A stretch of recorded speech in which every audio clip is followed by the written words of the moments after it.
I very much welcome the motion that's been tabled, and our party spokesperson John Curran has explained the rationale behind some of the amendments that we tabled. And I speak here not just as TD for Dublin Fingal, but as a chairperson of the North Dublin Regional Drugs and Alcohol Task Force. And to a bit of reality in the type of resources that we have. If I take my area that has no local task forces, and there's a lot of regional areas that don't have any other services, our catchment area is about 300,000 people.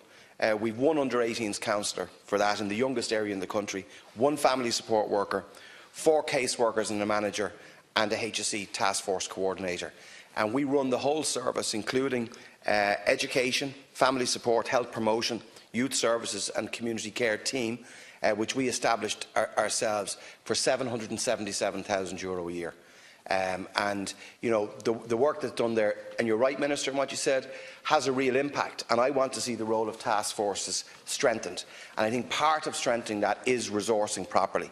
It has been mentioned Portugal by my colleague Deputy Curran. If you look at what they did there, is they resourced the education, welfare and rehabilitation properly, and that's not happening right now. Now, I welcome your announcement today of the additional €1 million.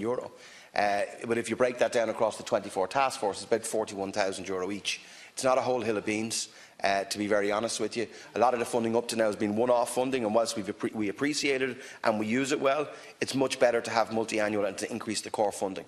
I do want to put on record, and I want to say this, that from my own experience as a chairperson of a very active task force, that we have a very good relationship with your department and with the HSE, and there's good collaboration there on the ground. A lot more can actually be done. I wanted to ask you about your opening comment as well, but particularly in your statement, the community action on alcohol that came out of the last National Drugs and Alcohol Strategy.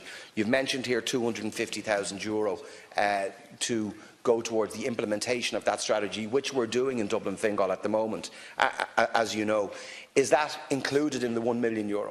That's additional to it, and that is welcome.